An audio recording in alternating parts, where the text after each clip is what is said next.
To the Astra monorail and the ticket booth. You can see above they have the station names in Japanese and in English with the prices above. Pretty reasonable. About $2 for the shortest trip and about $4 for the longest trip.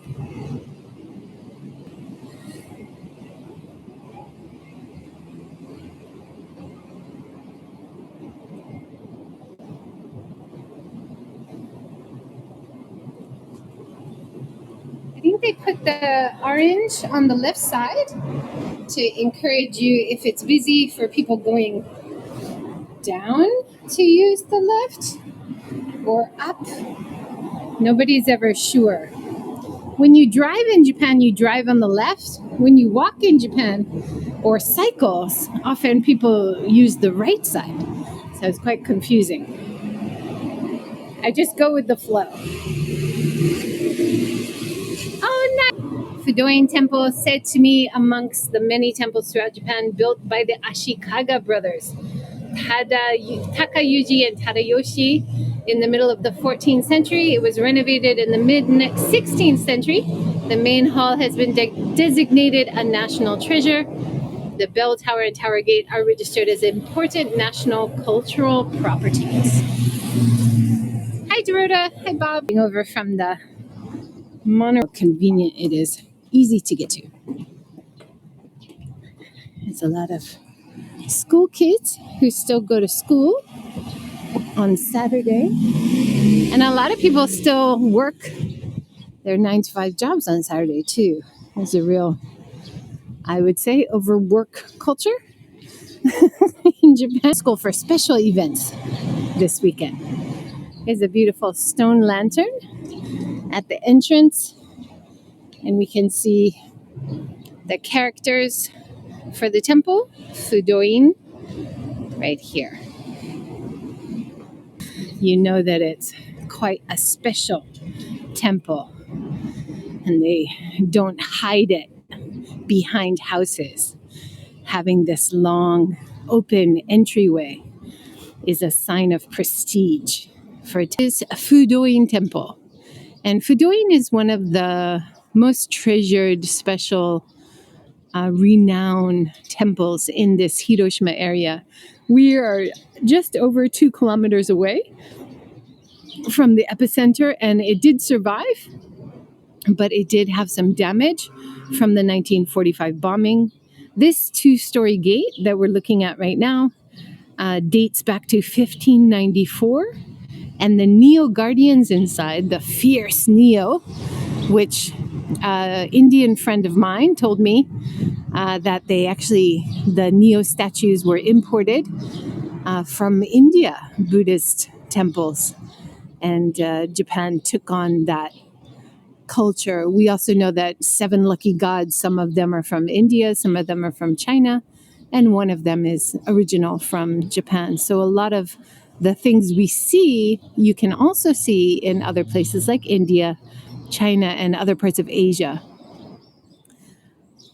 This huge timber that they used here to make the tower and some of the main pillars around, they think was harvested from Korea, because when it was built, Japan had occupied and controlled Korea during that time in the late 1500s. And one of the inscriptions on the wood says Bunraku tree and the date. And they think Bunraku would refer to Korea. I thought that was interesting. Here's a certificate to tell you that this is a surviving A-bombed building. Oh, it's over almost 4 kilometers from the epicenter of the bomb. The main hall, the bell tower, and the 2-storied gate, all of which are cultural properties, withstood the atomic bombing, 1945, August 6th. Yeah, so, sorry, anything around 2 kilometers away would have been destroyed, like we see in the sacred shrines and temples along the sacred mountain, Mount Futaba, that I do that tour. Most of those were destroyed, and they're about 2 kilometers away. Here we're a bit further away, about twice as far away, 4 kilometers, and they were able to survive the buildings. But they say there are some signs of damage. We'll have a look at the main building. You can see burn marks inside. Here's an illustration of Fudoin Temple from above. So we're going to be walking around the main buildings.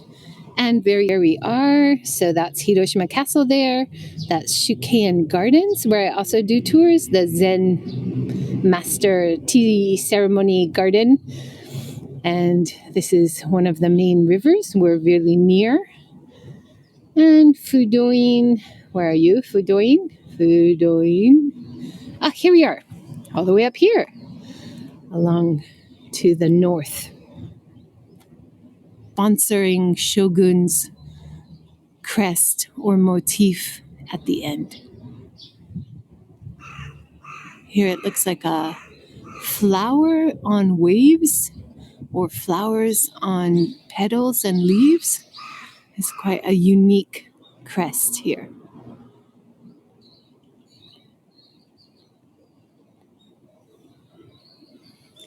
It's always hard to see the Neo Guardians here, unfortunately, because they have it behind a mesh. Usually at the end of the tour, I will take the telephone out of the evil Neo Guardians. Now, when you come into a Buddhist temple, you notice they have quite a big step up. That's part of your feeling reverence when you come in. So when you step over the big step, then do a bow as you come in. It's a beautiful time of morning to take in some of the autumn colors, as well as the beautiful wooden architecture of this building. Can you see the stairs going up to the second level?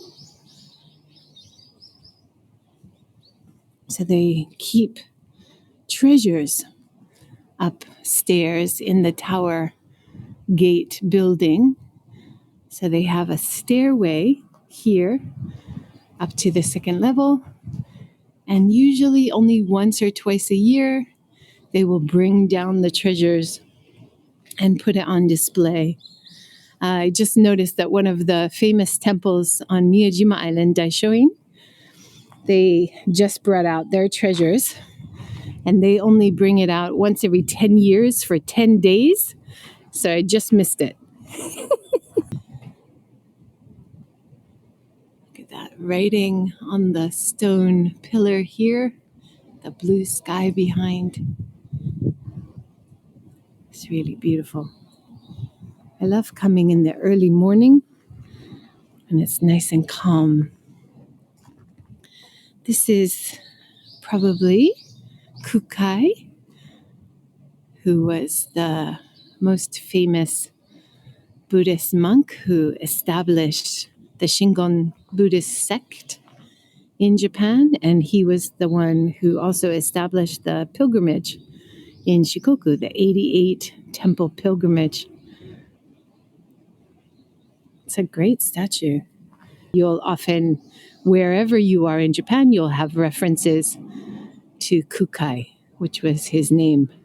That might be why we see similarities with images and statues in the same style as we might see in India and China. See some Jizo guardian statues here, stone, with their signature red bibs and red hats. Red is the color to keep bad luck away. Quite often in olden times, you would see Japanese children dressed in red and keeping evil away. These Jizo statues are quite special guardians. They can travel between the realms So they are considered gods who can accompany us